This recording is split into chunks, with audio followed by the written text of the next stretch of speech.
some Madison cred, right?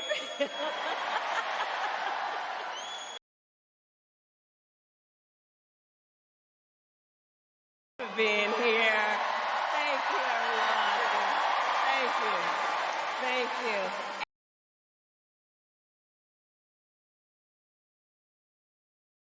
Working people of America. And to everyone at Teamsters Joint Council 39, I am so honored and grateful for your endorsement. I will work so closely with you, as we always have, and we will win. And we will win. And we will win.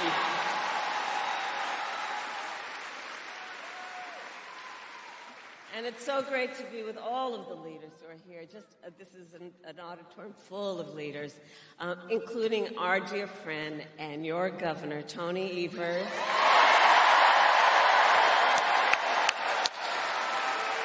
Senator Tammy Baldwin, who you will re-elect to the United States Senate. Representative Pocan.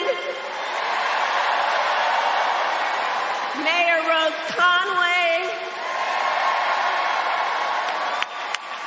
And I have to give a special thanks to the mayor, because the last time I was in Madison, we went to the house where I lived when I was 5 years old, here in Madison.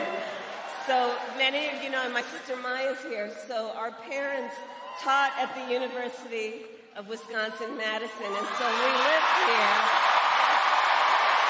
for a period of time.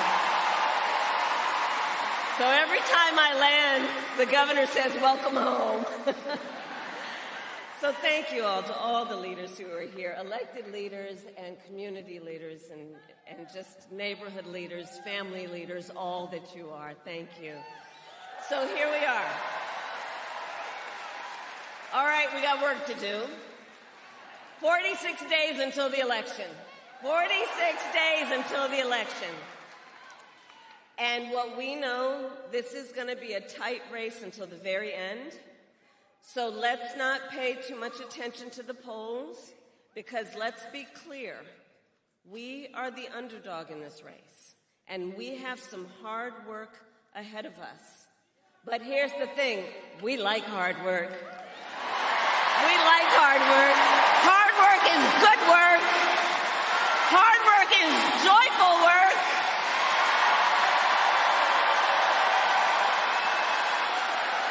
And with your help in November, we will win.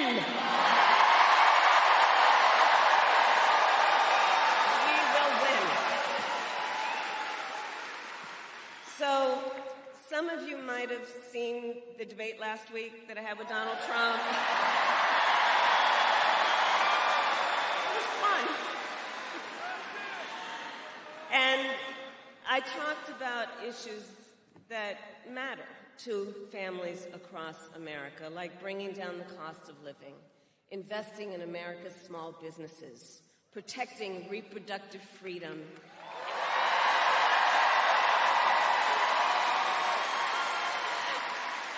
and keeping our nation safe and secure.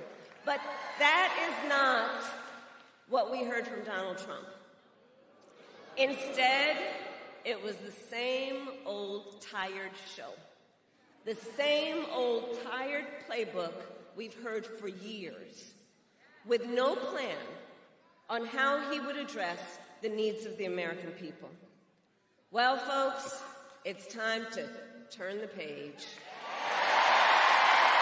Time to turn the page.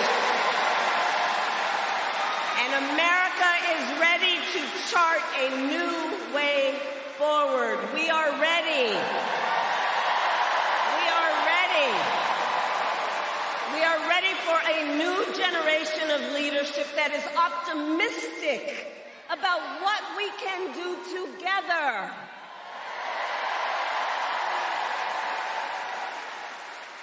Because we're tired of all that division and hate they're pushing.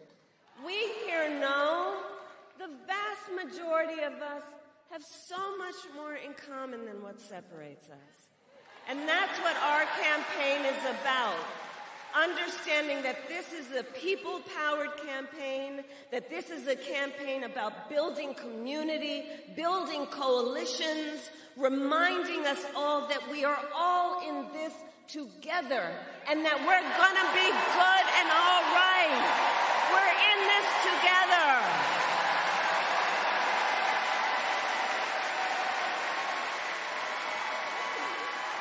Which is why Democrats, Republicans, and Independents are supporting our campaign. Because they want a president, we want a president who works for all the American people. And I promise you that is the kind of president I will be. I promise that.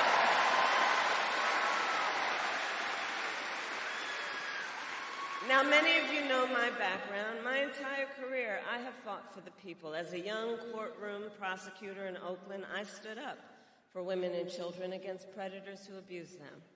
As Attorney General of California, I took on the big banks and delivered $20 billion for middle-class families who faced foreclosure because of predatory lending practices.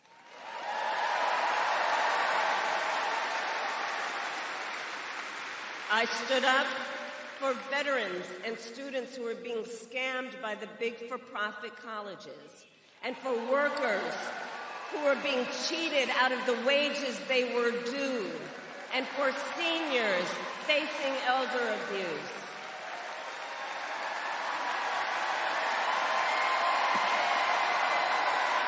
And as president, I will fight on behalf of all communities and all Americans, and together we will build a brighter future for our nation.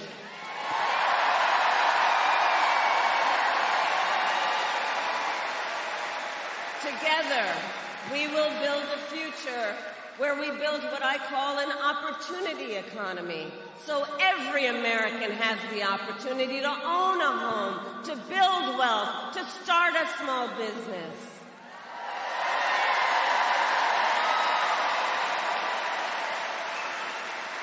And I'll tell you, I love our small businesses. For the small business leaders who are here, can you raise your hand? Our small business leaders are extraordinary.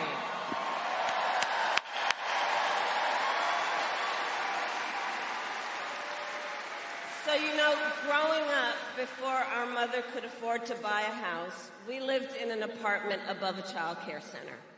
It was owned by a woman by the name of Mrs. Shelton, and she helped raise my sister Maya and me, because my mother worked long days and sometimes on weekends.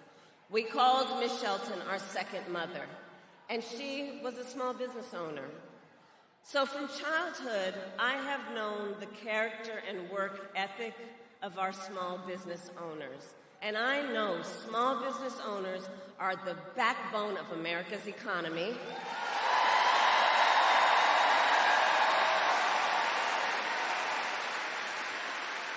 Which is why my plan offers a new way forward and will give a $50,000 tax deduction to help entrepreneurs start their small businesses.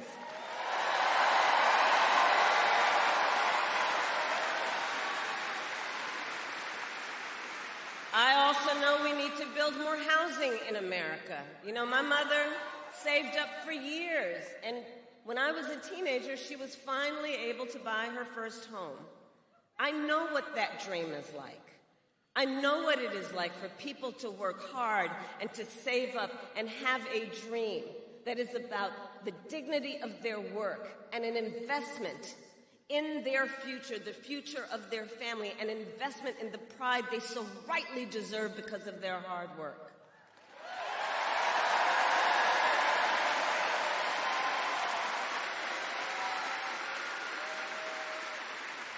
But right now on the affordable housing issue, look, we have a shortage of housing in America, and it's contributing to driving up prices. So with my plan, we are going to cut red tape and work with the private sector to build 3 million new homes by the end of my first term.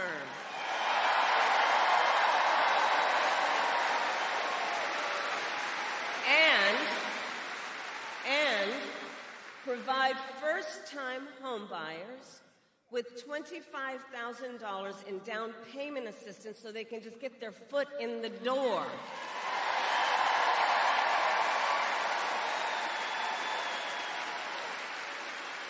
Because unlike my opponent, who was basically handed $400 million on a silver platter and then filed bankruptcy 6 times, we know that most people need to just have the opportunity to actually get their foot in the door to achieve their dream and their aspirations.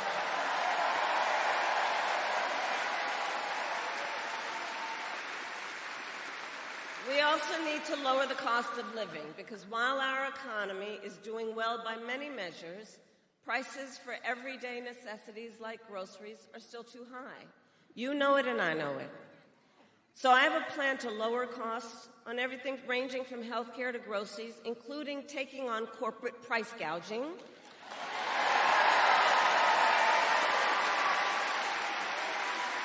And my plan includes giving a tax cut to 100 million Americans, including $6,000, by expanding the child tax credit for the first year of a child's life to help young and new parents buy a car seat, a crib, baby clothes, in that most significant phase of their development.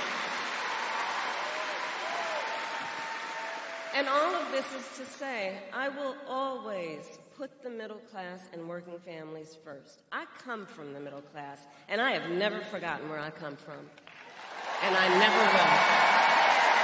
And I never will. Now, Donald Trump, well, he has a different plan.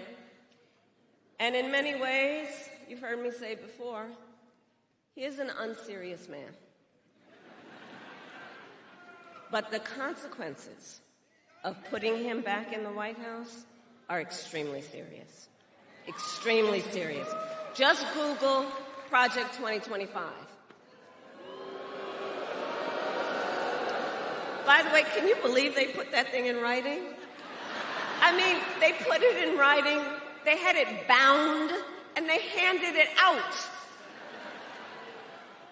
And if you get your hands on it or just Google it, let me tell you, it's a detailed and dangerous blueprint for what he will do if he were elected president again. If Donald Trump, well, you know what? The courts will take care of that. Let's take care of him in November. We'll take care of him in November. How about that?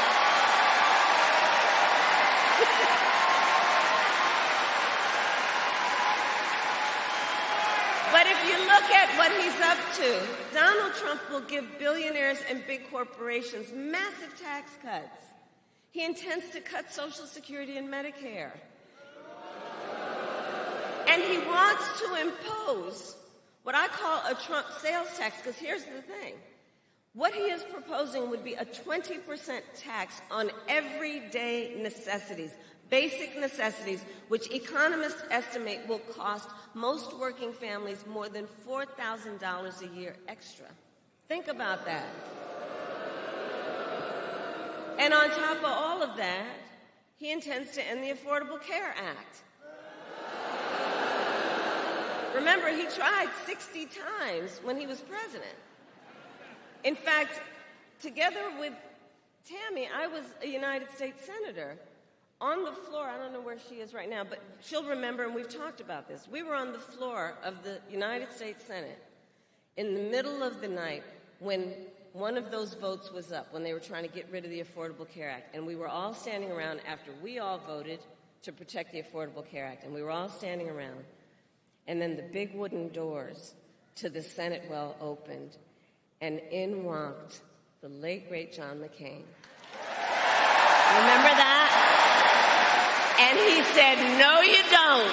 He said, no, you don't. Remember that?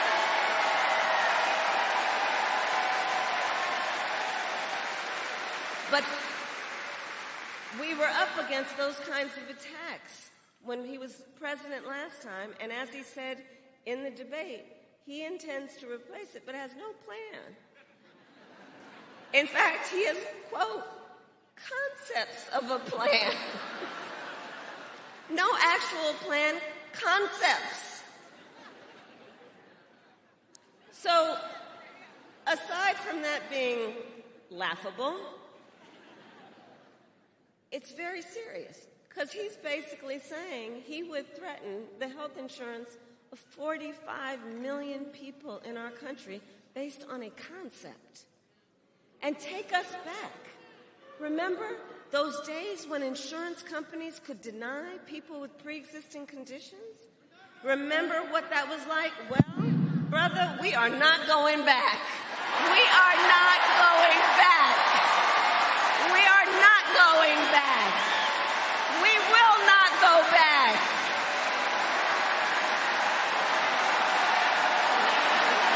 We're not going back.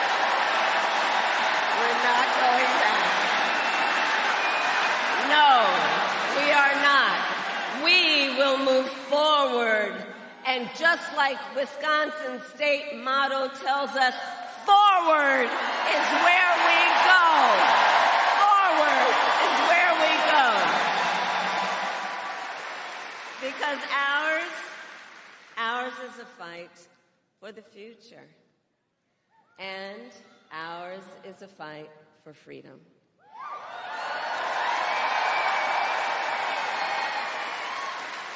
Like the fundamental freedom of a woman to make decisions about her own body and not have her government telling her what to do. Freedom.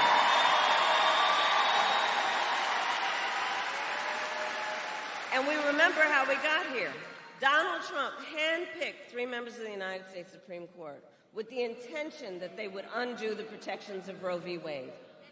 And they did exactly as he intended. And now in more than 20 states, we have Trump abortion bans, many with no exceptions even for rape and incest. It is immoral.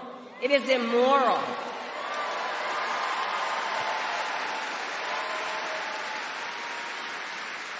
And let us agree, one does not have to abandon their faith or deeply held beliefs to agree the government should not be telling her what to do. Not the government. Not the government.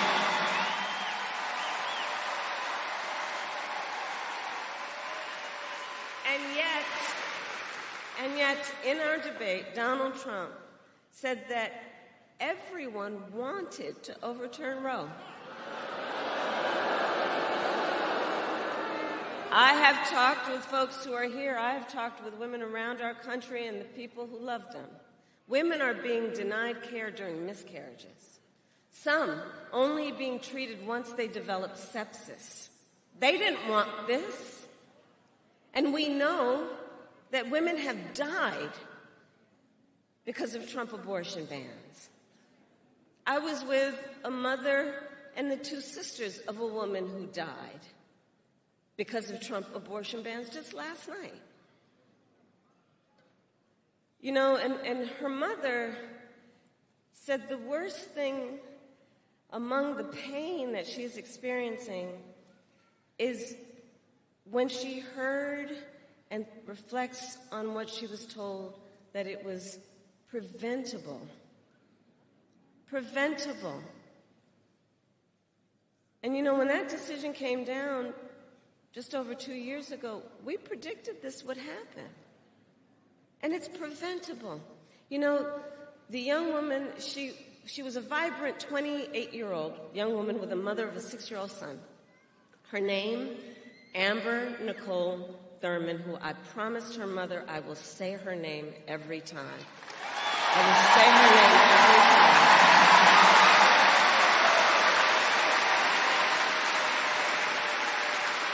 And so Amber was a medical assistant.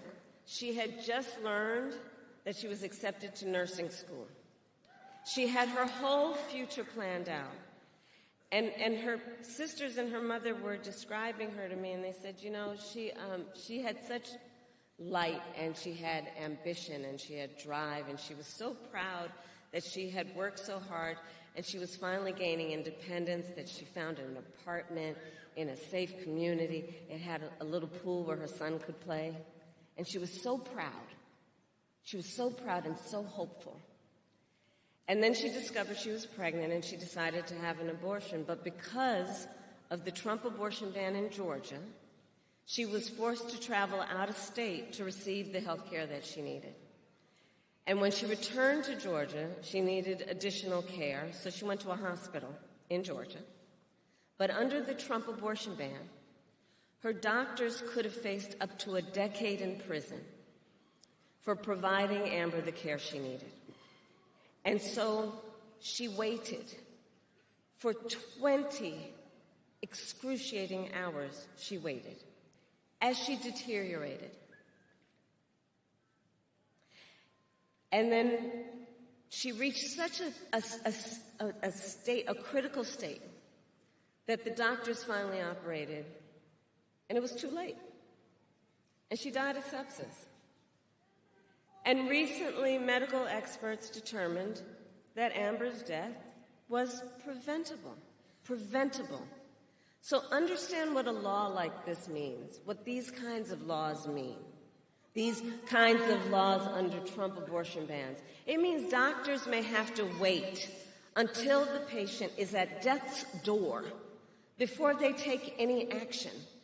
Nobody wants that.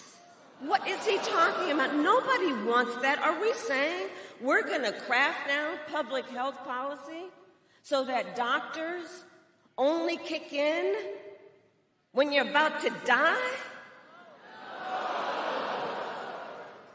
This is one example of what is happening around our country right now. And this is a healthcare crisis. And Donald Trump is the architect. So I will say to you, because of why we are here, we're going to get Tammy reelected to the United States Senate. And when Congress passes a bill to restore reproductive freedom, as President of the United States, I will proudly sign it into law. Proudly.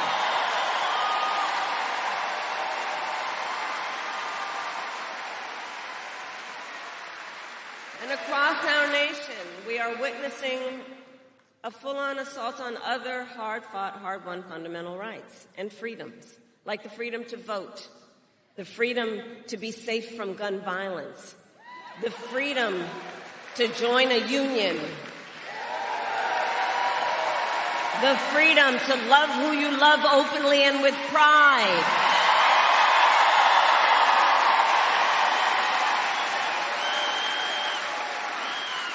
So we know what we are up against.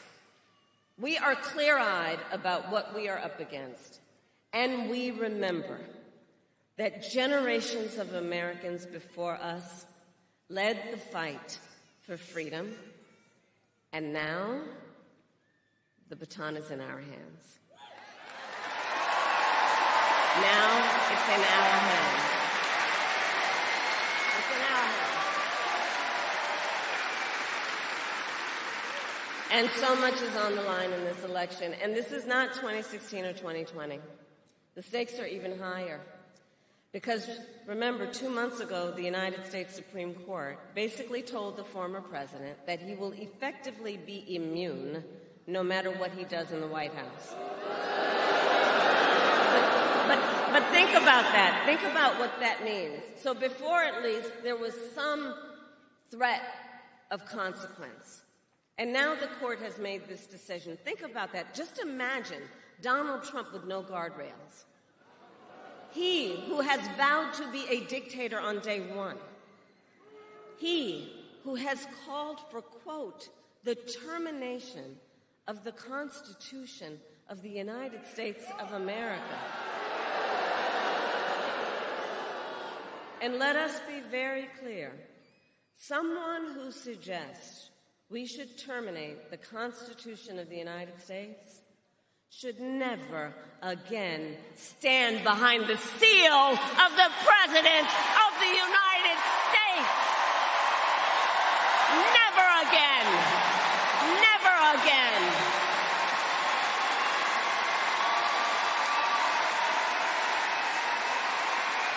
Never again.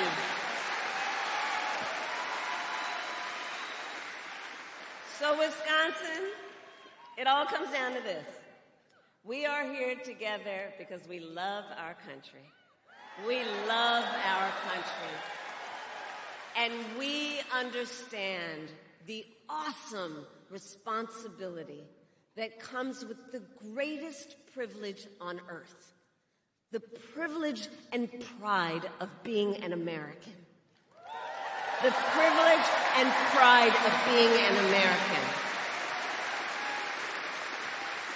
And I do believe that it is one of the highest forms of patriotism to fight for the ideals of our country and to fight to realize the promise of America.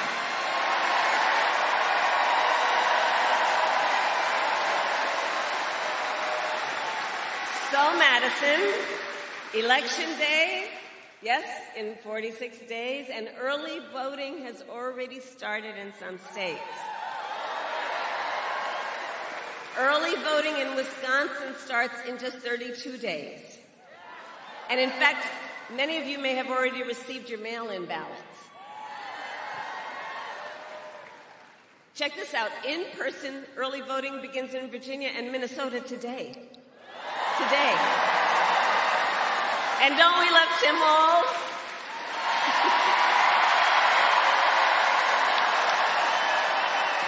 He's so good. He's so good. So all that to say, the election is basically here. It's basically here, and we have work to do. To energize, to organize, and to mobilize, and to remind everyone, your vote is your voice. And your voice is your power. And never let anyone take your power from you. Never. So, Madison, today I ask you, are you ready to make your voices heard? Do we believe in freedom? Do we believe in opportunity? Do we believe in the promise of America? And are we ready to fight for it? And when we fight, we win. God bless you, and God bless the United States of America.